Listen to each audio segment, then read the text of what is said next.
Welcome to Last Call with Jamion Christian. Our guest today, Brian Levenson, an author of Shift Your Mind and the founder of Strong Skills. Welcome to the show, Brian. I'm looking forward to being able to have you be able to share some of those perspectives of just the passions that you have and the things that you love to do.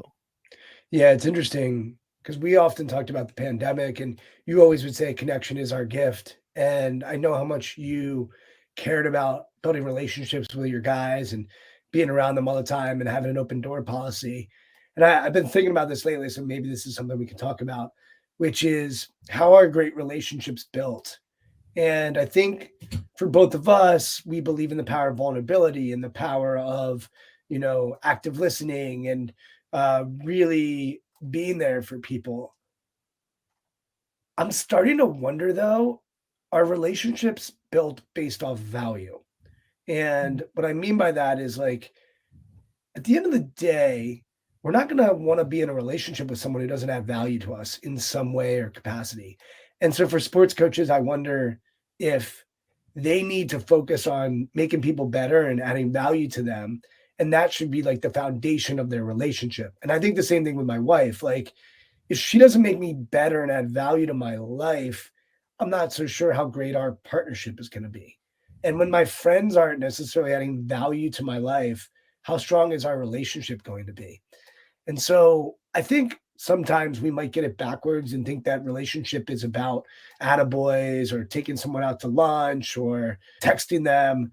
But at the end of the day, like, how are we adding value to the people in our lives? And are they adding value back to us? And so I know I went deep into a tangent there, but I know relationships are a big deal for you. Yeah, something I've been really working on is this understanding of shallow end, deep end. I haven't shared this with you yet. The shallow end relationship is sort of like music, thoughts, commonalities, things that we can generally like, same football team, sports and stuff. But when you get to an deep end, you find out the why and the how and the because with all those things. Like, why do they like this football team? And it could be some relationship they had with their father or whatever. And just being able to get as many people as you can in your organization into the deep end with you, right? And it's just this notion of, if we're going to get into the deep end, then we have to trust each other, right? If we're in the shallow end and something happens in the pool, you're touching the bottom, you just jump out, right? It's like, this isn't my problem. But if I'm in the deep end, I've got to make a decision. I've got to either be committed to help the person or I've got to swim to the side to get out, right? So I think so much of it is about being in the deep end and how can we get into the deep end? We use the word vulnerability a ton, vulnerability, trust. But I think it's so much more than that when you really talk about adding value and the importance of that. Yeah. It's interesting when you got fired, like for me, it's like, we're going to still have a relationship, even though I'm not going to see you at Foggy Bottom as much. And I think it's because we had a deep end relationship. Like we'd had long conversations about things involving basketball, but beyond basketball. And yeah, so I don't think like an event will change a strong long-term relationship if it's deep and meaningful and there's value added, right? And so I don't want it to sound like I'm saying this in a transactional way, but like, Jamion, if you didn't make our conversations fruitful, if I didn't like get a lot out of those conversations, I wouldn't feel as much energy to come back and continue to have those conversations. And so I think we can have all kinds of different relationships, and it's fine if it's a shallow relationship, if that person's going to be really loyal and that person's always going to show up when you need them. Like, it's okay to just have a beer, and eat some wings and watch a game. And that can be a great friend. And so like sometimes those can be shallow because those people add value to my life in a different way, or they add value in that, like, some days I just want to sit on the couch and watch football. And like, that's a part of me too. And so, yeah, I just think connections, relationships, I love the deep ones, but even some of the shallow ones, if they add value to my life, like I'm cool with them. Like it's cool. It's cool with me too. Yeah. I think when I think about the shallow relationships that really work, right? It's like we're in the dorm room, we're watching football, we're hanging out. Someone brings great humor to the room.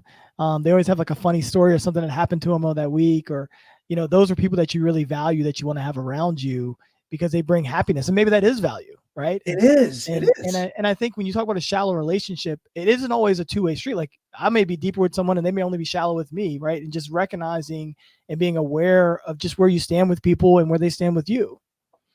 Yeah, I remember being in a car with someone once, and uh, there were two people in the front. One was driving, the other was sitting shotgun, and in the back, I was with someone, and we were traveling, and I was asking the person a bunch of questions, and the person that was sitting shotgun was like, "Would you stop interviewing him? You're not on a podcast."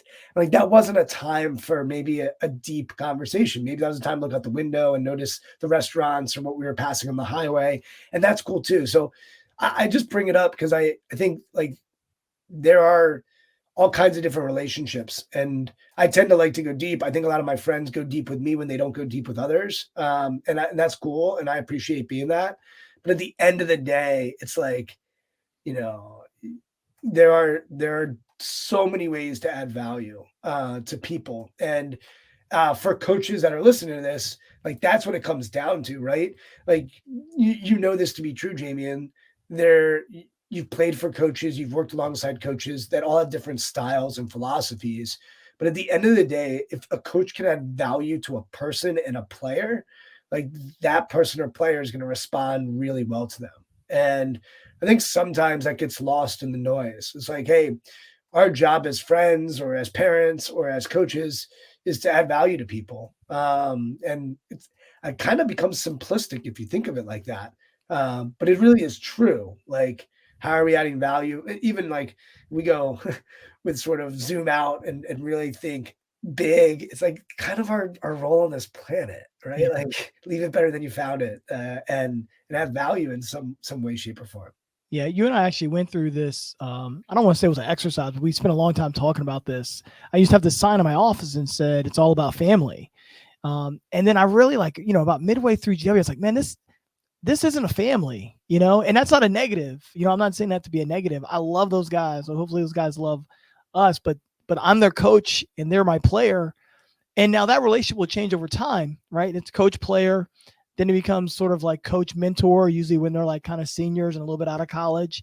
And then when they get older, it becomes probably friends, right? You're still coach, but you become more friends because you kind of see the world the same way. And so we really actually worked through this activity a little bit because I started pushing back on, why do we have to be family? Everyone at a family eats the same amount every time we sit down at the dinner table. And that's not the reality of a basketball situation. Like we're not all going to eat the same amounts. And there does need to be a hierarchy of how we interact and how we play and how we perform. So just talk a little bit about how you and I kind of work through that and your thoughts on that. Yeah, I've struggled with that word, and it's often overused in sport and in business too. And the word I always like is community. I think communities support each other, they have each other's back, they're sort of in the foxhole together. There's pride in a community or a tribe or whatever word you want to say. And for a basketball team, especially at the Division I level or at the pro level, there's an obligation that you're playing for something bigger than yourself. You're playing for your community, whether it's your university or your city. And there's great power in community, but don't get it twisted. Like if my next door neighbor starts acting like a fool, uh, it could get ugly, right? And I think the same thing in college basketball. If you have a kid that's acting a fool, like there are consequences, and that person might need to get kicked out and go find somewhere else to be. And so, like to me, I think that's what happens in communities. I think that word resonates with me more than family does. And I have a very strong family. I love my family deeply. It's going to be very, very, very, very, very, very hard for me to not have a relationship with my immediate family. And my grace for them and my tolerance, I think, is way higher than it would be if I was coaching a sports team. Yeah, it's because I see it all the time. It's because this is like my brother. Like we had, oh, this is my brother, this is my brother, and I'm like, that's not your brother. Like I have a brother. I get really mad at my brother, and when I was a teenager, I get really mad at my brother, and then I'd come home and I'd have to deal with my brother, and I have to figure it out every single time. Even if I was mad at him for days at a time, and we're kind of going back and forth at it. Yeah, one is finite and one's infinite, right? Like Yeah. one like let's just take a college basketball team. Like, all right, they're gonna be your brother maybe for 4 or 5 years, and now maybe 6 years, whatever it is. But it's finite. And you could say, well, then we're alums. Yeah, but then you're not necessarily celebrating Thanksgiving and Christmas and everything else. So I just think there's a difference between a finite game and an infinite game. And even in business, like business isn't infinite, like in terms of how long people stay at a place. The best businesses, like typically the CEO moves on and the people in the business move on. And I recently had Patty McCord on my podcast, and she ran human resources for Netflix for a long time. And she often says she has a lot of respect and admiration for sports teams and colleges. And she would say people have pride when they say, oh, I went to college at Maryland. I'm from University of Maryland. And so she said at Netflix, like we wanted people to say, oh, I'm from Netflix, and to take a lot of pride that they were from there. And I think that's the beauty of a university. It's like, yeah, I'm from the University of Maryland. I'm from the San Antonio Spurs. I'm from the New England Patriots. Like, be proud to be from the place you were at, but you're going to change and you're going to go somewhere new, and it's going to be beautiful and amazing as well. It's different than a family where you carry that last name with you, unless you get married and change your last name. And but like that's kind of a much different piece of your identity. Yeah, and when you talk about a community and you talk about a tribe, you automatically assume that everyone has different roles and responsibilities, and there's different value that's already inherited in that conversation. And that using that one word, there are differences. I started trying to adopt that more and more and more. Community, organization, tribe. Just because program, right? Like I love that the NBA teams and the NBA and NFL teams all use the word program now, which they kind of took from Division I programs. Yeah. But yeah, it's a program. Like, we're running a program. We're trying to win. Some days you're going to play minutes. Some days you're not. Some days you're going to be, the best out there, and some days you're going to be the worst. Sometimes we're going to look at you and tell you need to be better. And like, that's what's beautiful about sport, is that, it is a little bit of an emotional roller coaster ride, and there is so much unknown that goes into it. But yeah, I've had a lot of conversations over a lot of years with a lot of sports coaches about family and the use of that word. Yeah. Let's dive into, something we really worked closely together on is identity cultivation. I think one of my biggest fears is always that our players only see themselves as basketball players. You have a ton of work as a mental skills coach as well. Let's just talk about identity cultivation, the activity you'd put our team through, and let's just talk a little bit about that. Yeah, so we use a framework that we call your personal framework. And what we try to identify are your values, which really speak to who am I? What's my character? Who am I most of the time? What do I value? So you start there as like a foundation baseline. Then you go to your mission, which is why do I do what I do? It's a belief. And so from values, you go to mission, which is a belief as far as why I play ball or why I do anything. From there, you go to the philosophy, which is how or the way in which you operate. And then from there, you go to what, which is what you will do. And that's your vision. And so we really work our way from values to mission to philosophy to vision. I understand these are distinctions and these are words, and different people might think a mission is an outcome. I think a mission is more of a belief, and I think a vision is more of an outcome. And so one of the things I loved doing with you is you're one of the first coaches that are like, yeah, let's go deep into this stuff. And so we had all of the players on your team really identify their own personal framework, and then we would try to map that onto the team's framework.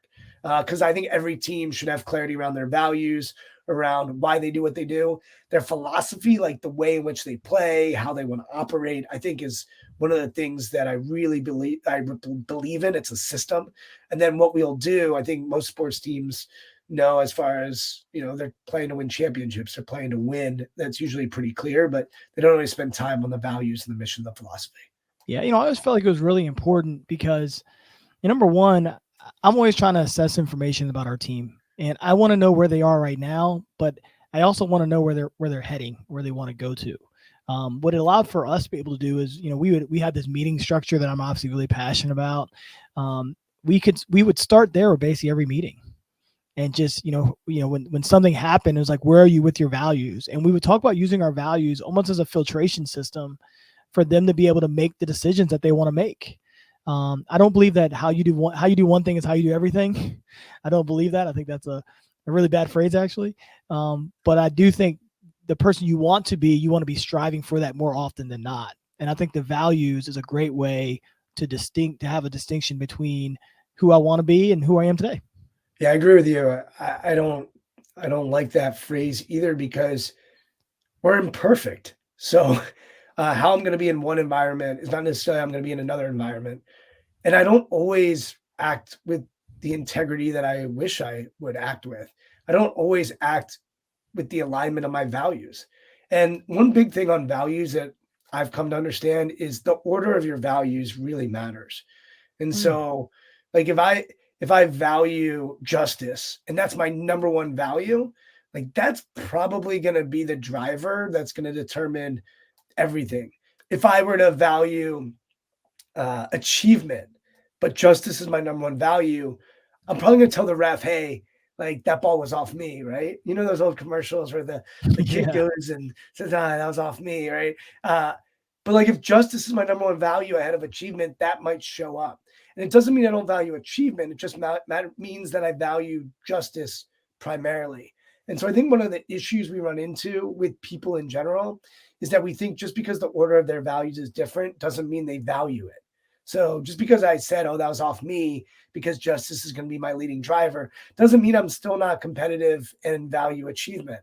It just means the order is different.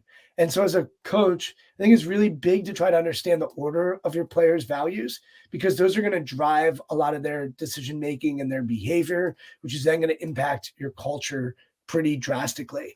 And we see this in politics. I mean, the reason why we are always kind of split is because the order of the values is just different. And so if I value humanity as my number one value, I might vote one way. If I value security, then I'm going to maybe vote in a different way. I think most people vote with their values, and I think most people behave with their values in mind. Yeah. And coaches, I'm telling you, it's an activity that takes a little bit of time, but it gives you a great understanding of where someone is today and where they want to go. And I think that's really valuable. The thing we would track over the 3 years is how someone's values might change because, everyone says, oh, you got 16, 17, 18-year-old kids. They're going to change. And we anticipate them changing, but we also want to know the ways that they're changing. And I think that's really important for us to be able to anticipate the kind of problems that may be ahead of us or the kind of questions they may bring to our desk. Look, this is my own system for how I do it, but I believe you can have different professional values and different personal values. So what I value in myself and my character as a basketball player might look different than what I value off the floor. And that's why sometimes you'll see a guy who is like a cold-hearted killer on the basketball court, but then you meet him outside of it and you're like, oh man, this guy's like a teddy bear and super kind. It's like, yeah, he's bringing out different parts of himself in a different arena. So for me, and I like to combine words to give them more nuance, I'll just give you like how I think about my values. So professionally, I say I'm empathetically curious. I believe I value connection. I value energy. I value authenticity and being genuine. I value courageous creativity. Whereas for me personally, my values are humanity, justice, love, courage, and fulfillment. And so, like, I love humanity and justice and love. I sound like a hippie, but I'm not a social worker. I'm not working at a nonprofit. I work as a coach. And for me, empathetic curiosity is more important than humanity for what I do and what I value in my work. And then you'll notice there's one word that actually goes into both of those segments, which is courage. And when I did this exercise, I didn't intentionally do that. But all of a sudden, I noticed that courage was a value that showed up both for me professionally and personally. I'm like, shit, like, man, that's probably a big piece of how I hope to see myself and my value. And, I value people that are courageous. They inspire me. And courage is something that I really do. It's a behavior that I think I probably live with and probably seek out in others. Yeah, and I would take my 5 values, and anytime I had a big decision, I'd have them on a card, and I'd make sure, like, when I was going through the decision, that I was going through those values. The one thing that's interesting about being in a basketball environment that's really competitive with young people is you have all these different situations that present themselves often. And sometimes, you may have a kid who's been getting in trouble, and you're trying to figure out a way to get them get them back on track. And so trying not to go against your values, but to also honor the journey of someone else as a leader can be really challenging. And so just knowing where you stand at with things and where you're giving and taking, I think also really matters. Yeah, Jimmy, and this is something I don't have to live with. And I was thinking about um, the work and the challenge of the job that you all do. And how do you decide when someone's values, let's just use a player's Yeah. values, are just not aligned with the values of your program and yourself? Like, how do you think about that from, where do you draw the line in the sand and just realize like, hey, this is not going to work because we don't value the same thing? Yeah. So much of it is you got to get it right on the front end. I think that is like getting enough information on the front end to know this person enough. I do believe is really important. And it doesn't mean it doesn't mean that I feel like I got it right every time. I certainly didn't, because there's no way you can know everything about someone. And you also don't know how people are going to react when they get to a certain situation. Maybe they're a great teammate when they're playing and they get to your situation, they're not playing. So they're someone completely different when they're not playing. So they don't know how to handle it. But I would say for me, honesty is a really big one, and self-awareness. If someone's honest about how they're responding and they show that they want help or work with it, I can usually try to figure out a way to do that. Now, sometimes players are taking advantage of that, but I would rather them try to ask for help and be defensive than not. Self-awareness is really key, because if you recognize the things you're doing to affect the team, like I'm an adult, so I can get over some things if it's not affecting the team, How and we would can you still build but a how plan would to better you, work. sorry, how would you recruit for that, right? So, is it going to the coaching staff, the high school or the AAU coaching staff and saying, "Hey, on a score of 10, how honest is Johnny?" Like, how do you even find that information Yeah, out? so this is kind of like one of my more favorite things to do. Like I always say recruiting is like evaluation. It's evaluation, it's relationship building, and then it's hustling, right?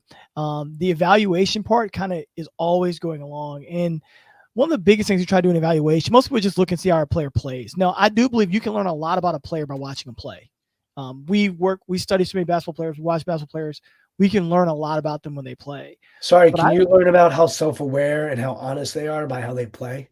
if after their game, you ask them intentional questions and they are unaware of what they're doing, then you can tell pretty quickly.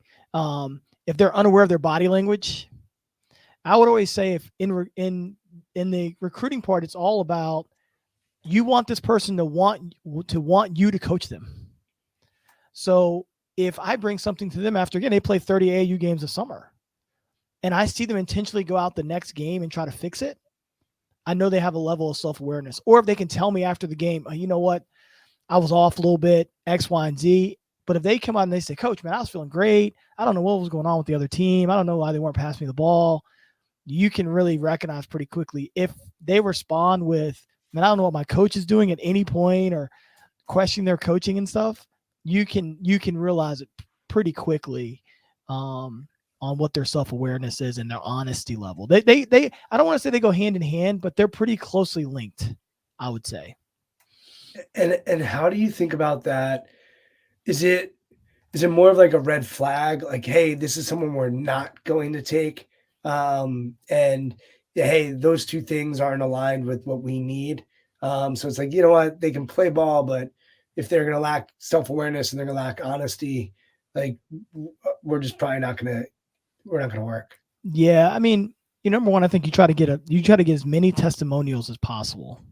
So you talk to anyone, like when I'm talking to a kid, if he says, "Yeah, I was at Jeffrey's house today," then I'm gonna try to find a way to get in touch with Jeffrey. I'm gonna try to figure out a way to talk and figure out how. I want to figure all that out. Or if I go to school and do a school visit, I'm gonna spend some time with Jeffrey just at lunch. I think it starts there with the evaluation of it and just trying to stick with it. I would say it's hard because you just don't know how they're going to respond in your situation all the time. And these kids now are so good at giving you the right answers that you have to be very intentional with your questioning and with your follow up. You know what I've become a big fan of? I mentioned it sort of before we started recording, we were talking about this. Putting a number on it, right? Yeah. Like the 1 to 10 thing for me, it's like, hey, if you ask, I struggle with the 1 to 10. We actually did this. Brian and I built out these whole assessments. I'm actually going to build out this assessment notebook I'm going to print out, and I have a ton of assessment stuff. But I struggle. You and I talk about this a ton. 1 to 10, 1 to 5. I feel like so much of it is 1 or 0. yeah, but if you like, I'll give you an example. So, I worked with Paul VI High School for a number of years, and these coaches would come by, and they'd be like, "How is this guy's work ethic?" And I'd be like, "Good." Right. And they'd be like, "How is he?" "Oh, he's a good kid, like good kid." Like in all my years at Paul VI, almost everybody was a good kid, and like that's how I saw them, right? Like I saw them as good kids. That's not giving you a whole lot of information, Right. But if you had asked me, "Hey, 1 out of 10, how's their work ethic? 1 out of 10, how honest are they?" Right? And I always say, and don't give me 7. Like no 7. 7 Yeah. safe. It doesn't give me any information. Right? And obviously there are some people that will never give a 10, and that's their thing. But if someone's giving you a 9 or an 8, like okay. But if it's below that, like that gives you real information. Yeah. Hey, 1 out of 10, how curious are they? How interested are they in learning? Hey, like here's another thing, Jamion. I've come to think about this. I think there are some coaches that love to have players with personality.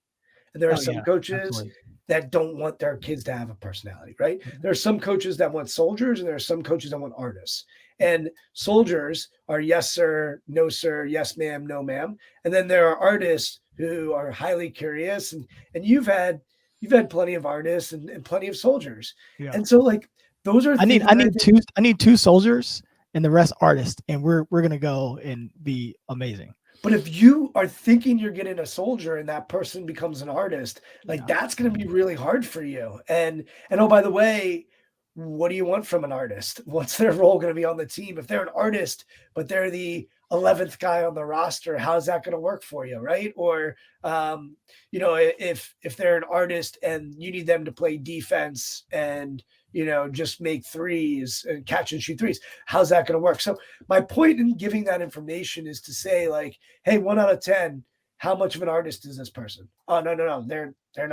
They're not. What do you mean by? First of all, they're probably like, what do you mean by artist? Okay, Yeah. they're creative, they're innovative, they're curious. They like to do things outside the box. No, that's not this guy, right? Because if someone had asked me that about the guys at Paul VI, I would have told you, like, yeah, that guy's more of an artist. Now, I'm even thinking about the first team I worked with at Paul VI and those guys, and there were soldiers, there were artists, there were people that were gym rats and people that were not. There were people that like they had different personalities. And I know you like to do a lot of assessments, but Yeah. to me, like if you can get like into that scoring system and force people to give a number, and then you can follow up with a little more information. Yeah. But people be like, "Oh, what do you think of that?" I'm like, "Oh, good kid, great kid." I like that was I said it over and over. And actually, like I was at a GW game over the weekend, and I was sitting with someone like, "Yeah, good kid, good kid, good kid, good kid." Like that's like I think most people are good, so you're gonna get good kid from me. Yeah. Anyway, so yeah. Yeah, no, it's a great question. We obviously use the TAP test, so we would test a lot of our guys to kind of learn just via the test and the personality test how they operate under pressure, which was a really good resource for us. It would give you good information. Wouldn't give you everything, but it'd give you a lot of good information. But there's obviously certain things with tests that I feel like people can kind of, they can trick the test some if they're good test takers. But I like that idea of like maybe defining artists. I put artists, cowboys, and soldiers down, right? And just trying to have a balance on the roster. When I think of a soldier, I had a guy named Evan Fisher. He's now assistant coach at Susquehanna, and he actually wanted to be a soldier. When I got to Siena, I said, "What do you want to do next year?" And I thought this guy would be our starting center and be one of the best players in the MAC. And he goes, "I think I want to go be a Navy SEAL." And I was thinking, whoa, like, and I was thinking, wow, man, like I think you can really play basketball. And so then that year he ended up having one of the biggest turnarounds of the year. He was amazing. And then he played a year or two overseas. But it just, when I think of a soldier, I've been so good with like 1 or 2 soldiers. And everyone said, man, this guy's really hard to work. Could be really hard to work with. He can be hot headed. And me and him got along like, I mean, it was perfect to how we could interact because I knew who he was. He knew where I was. And he was going to go do whatever was asked of him. And of course, environments change too. So, like, I've been around a lot of Navy SEALs. Some of them are freaking artists, like literally artists. And so, like, we're simplifying it, but I also think like having a vision of what this person's going to look like in our program, and how do we bring their personality out? And like I've worked with pro sports coaches where they're like, man, I want guys with personality. Like I want to walk into the gym and be able to talk to these guys and then like get to know them and feel the energy in the room. And then the other thing I've been thinking a lot about lately is just the word leadership. And I think we don't do a good enough job recruiting leaders. And I don't mean captains or managers, so to speak, in the business sense. I mean leaders. And to me, like I'm getting much clearer on what a leader is. I think a leader is just someone who positively influences the team. Like they are focused on positively influencing the team. And when we're recruiting, we often recruit for, of course, skill set, execution, performance, potential, length, size, athleticism, you name it. But what would it look like if you legitimately had 10 people on your team who were always focused on positively influencing the team? From my lens, it also involves personality. And I'm not suggesting it has to be an extrovert, but it does have to be someone who, when I walk in the gym, is an energy giver and is someone who is going to positively influence the team. I'm pretty big on this right now because I think we undervalue leaders. We Yeah. undervalue guys that make a positive influence on the team. And at the end of the day, basketball is a sport, and sports are won by the best teams. It's really not all that complicated. And of course, you need talent to win. But I don't know how are you thinking about leadership as you've got some time away from the game and you're observing and you're watching things. Am I overvaluing it? Is this just a phase for me that a year from now I'm going to be like, yeah, Brian, you overspoke. You know, we always go on. You and I go on these little phases where we dive into certain things really deeply. I don't think so. When I think of our best teams that I've had a few of them through the years. They had a lot of people who had influence, that recognized the level of influence that they had, would own the influence that they had. I personally believe everyone has a level of influence over someone. The level of influence is really important. The other reason I think it's really important is, and I think Pete Carroll said this, everyone who has the ball is the point guard. So you need a lot of people. This actually came to me. This is going to sound really simple. The reason basketball is the hardest sport to play is because everyone has to have the ability to make decisions. Everyone. Defensively and offensively, you have to be able to make decisions. Everyone has to lead. If I'm the last man in help defense and I'm underneath the basket and something happens out in front of me and I have to be able to communicate and I have to be able to lead in that moment. No, later on I might be at top of the key. I now need to follow. It's the only sport where everyone is truly connected on their decision making. And you can tell when you watch teams play, when they're not connected, it's really mostly on their decision making. I don't trust the decision that someone's going to make. Yeah, and you can see the teams that are connected and it's fluid and it's beautiful and it's just like art. But I want to make this really clear. I used to believe that leadership was simply influence. That's it. It's a one-word answer. Yeah. I don't think that is a strong enough definition for what leadership is. I think leadership is positive influence on the team. Positive influence on the team. And on the team is just as important in that definition. Like, are you a plus player or are you a negative player? And are you a plus person or a negative person? And like, to me, I, think of like the worst person in the history of Earth. They all have influence. Or a cancer on a team has influence. They're not a leader. They're not. Yeah. They're not getting anyone to go in a certain direction. And to your point, of course, a leader can be a follower and step back. There's a time when a head coach needs to step back. And there's a time when a head coach needs to step forward. They're still having a positive influence on the team when they're stepping back. Like that. That's not. It's Yeah. not a negative influence. And so I'm like pretty big on this. If I was constructing a team, all right, of course, can they play ball? Like that probably needs to be one. And then I think right behind that is, are they a leader? Yeah. Simple. Like beyond like being, because like if you had recruited me in high school, that would have been a big mistake on your part. It wouldn't have ended well, no matter what kind of leader I was, because I wasn't good enough. I'm not one of these people. I think you have to be talented and skilled and like play ball. Yeah. But next, like right behind it is, do they positively influence the people around them in the team?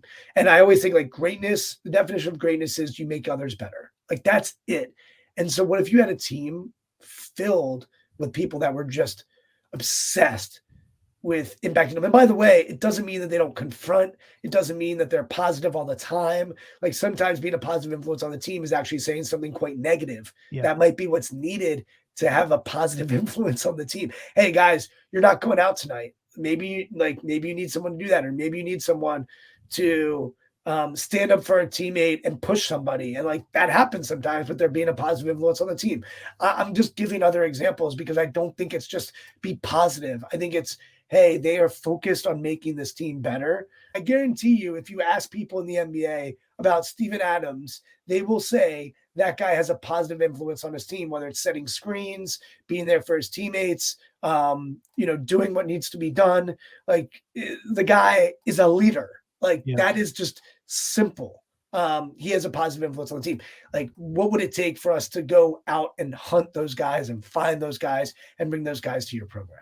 Yeah, Steven Adams spent about a week with us at GW. He came in one summer, was kind of touring Washington, D.C. He spent about a week just shooting around at GW, spending time with our players. 1,000% just a leader. I mean, just someone that you want to be around every single day. I mean, there's a reason why, all these good guards have had really great years when he's with them. Westbrook, Jamion. I mean, there's a reason for that. His ability to make them better, his understanding, not just understanding of the game, but understanding what they need, and his ability to have a relationship with them on the floor is pretty unique. Yeah, I think in recruiting, there's so much smoke. It's harder to know who a person really is because they know what to say, they know what not to say. Athletes in general are great at protecting their persona and not letting people in. So I think it's very hard to do. I think it is obviously very possible to make that a priority. And look, 14 to 18-year-olds is very different than 18 to 23-year-olds. And, I've interviewed players at the NBA Combine. I've interviewed players for the NHL. I've interviewed players for the MLS. And, you'd interview an 18-year-old kid and then you'd interview a 23-year-old kid. There's always like the Michigan State kids would come in and I'll be like, gosh, these kids they're just different, right? And then you get like some of the one and done kids, like the Kentucky kids, for example. And yeah, of course there were exceptions to the rule, but when, I would interview 20 to 25 players and they just come in one after the next, and the difference between those two was staggering. And it's one of the reasons why I think your job is so unique and interesting, which is you really can make a huge impact on their ability to positively influence the team, positively influence society. And you listen to, for example, NBA players communicate as a 25-year-old, and it's night and day than what they sound like when they're a 15-year-old. And so I would just emphasize that. It sounds cliche. It sounds like something that people say all the time. I don't think people actually focus on it. And I don't think they actually identify, well, what are the qualities and traits that will lead to them positively influencing our team, in our environment, in our situation. Being at George Washington University is different than being at Towson, is different than being at Maryland, is different than being at American University, right? And so those environments are different. And so you also have to think about that when you're looking at kids. That's such a good point. I mean, a lot of times when we brought a lot of transfers in, we brought a lot of high profile transfers. I think we had 3 or 4 top 75 players coming out of high school that transferred in, coming from really good programs, and the reprogramming from the stuff they had learned at other programs, not good or bad, just different stuff. I mean, just different ways of life, how we operated. I will say it took a lot longer than I thought it was going to take. A part of it, I think, what makes you a top 75 player, maybe a top 100 player, maybe your stubbornness, and maybe your determination. And maybe that's a big attribute that allows you to be the player that you are. But I always thought the reprogramming just took a lot longer. It didn't mean we didn't get there. I think we got there with all the guys eventually. But it took longer than a 17, 18-year-old kid. that was coming in green, not really knowing what college basketball should look like. And now we get a chance to present this for them and allow them to go and attack it. You know, I think environment also matters.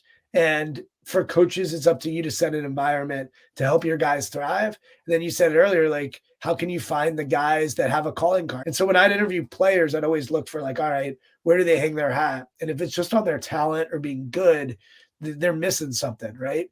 And so there are a lot of players that I'd interview, whether it's their curiosity or they had a growth mindset or their obsession with the game or a desire to win championships, or I don't care, a desire to be a Hall of Famer, like, but there needs to be something there that they're going to hang their hat on either as a motivation or as a philosophy that is going to help them fulfill their potential. You know, I don't know if I've told you this before, but you know, you win the game, the buzzer goes off, and you go down and shake hands with the opposing coaches, the opposing team. And that opposing coach is always really gracious. And you probably don't see this on TV. When you do it, you go through and shake hands. They always let the team that lost kind of get off the floor before they release the rope so the kids can run to the floor. And I remember the first time, you know, I brought my family down so when I came back around, I could connect with them. I could grab my son, Jacoy. I remember the first time this happened, we come back, and just as I got to my son, the confetti gun goes off, you know, and it's like, poof, and it's loud. I mean, it's loud, like you don't realize. And then these kids are racing onto the floor, and it's kind of dangerous, you know. I mean, they're sprinting on, and the confetti gun goes off, and I'm like holding my son. I'm trying to, you know, love your kid, and he's trying to catch the confetti, and just over his shoulder, I could see our players and all those fans reaching out to catch the same confetti, and it was like such a surreal moment for me because it's like we're living this dream together. It's community. It's a community. Yeah. You know, and I could see in my son's eyes the excitement that he had. And I could see in those players the same excitement because they're experiencing that for the first time together. It was just like such an amazing feeling to be within that moment and be present, you know, with everyone there. I'll tell you a funny story. I've never said this on air or recorded anywhere. I went to Syracuse for undergrad, and I'm the same age as Carmelo Anthony. And so our freshman year, we won, you know, the championship. And so I went down to New Orleans, and, you know, with all my buddies, there's no better place for a college Final Four if you're a freshman.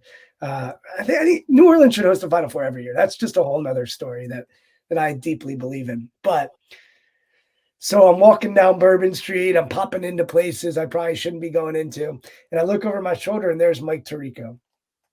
And Mike Tirico went to Syracuse. And I just walk up to him, and I'm like, Mike, we did it. We did it. And he looks at me, and he goes, hey, congratulations, man. Congratulations. And I'm like, I didn't do anything. Like, okay, I yelled, you suck, and I, you know, chanted and stood up and clapped.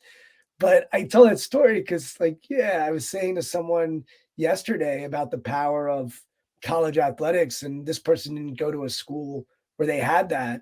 And they were saying, like, yeah, I really missed that pride, that community, that sense of we're part of something bigger than ourselves. And, you know, I think you can get that as a fan, you can get that as a player, you can get that as a coach. And that's what makes sports special. And so we should always remember that if we're lucky enough to be involved in sports, the power of that. We've talked about Glenn a lot, but Glenn has a phrase that he uses with his guys. He says, share the game. And I always love that phrase because it's not just about them sharing the basketball.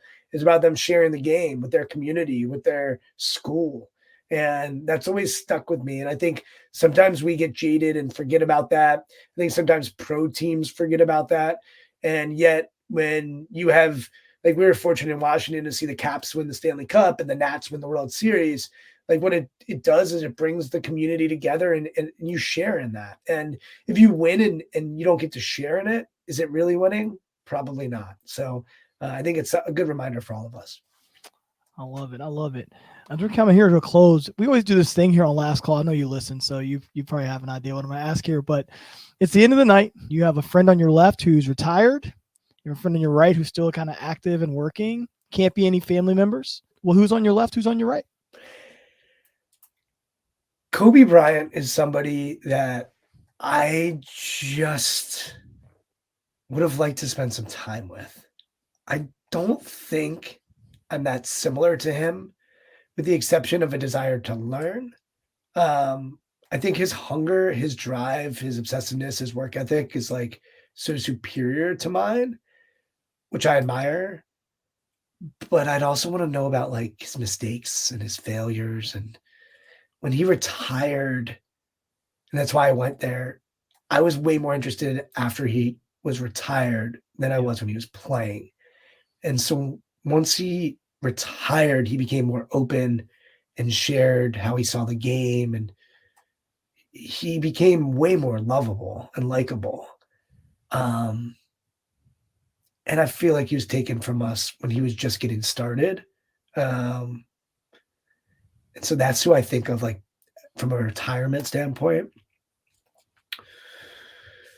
Someone who's still going. Like, I would think about the president of the United States as someone, regardless of who it is, that I'd be interested when they are in that role, like what's going through their day to day, and like spend time with the president of the United States just because the magnitude of it. Well, I appreciate it always, my friend. Where can we find you at?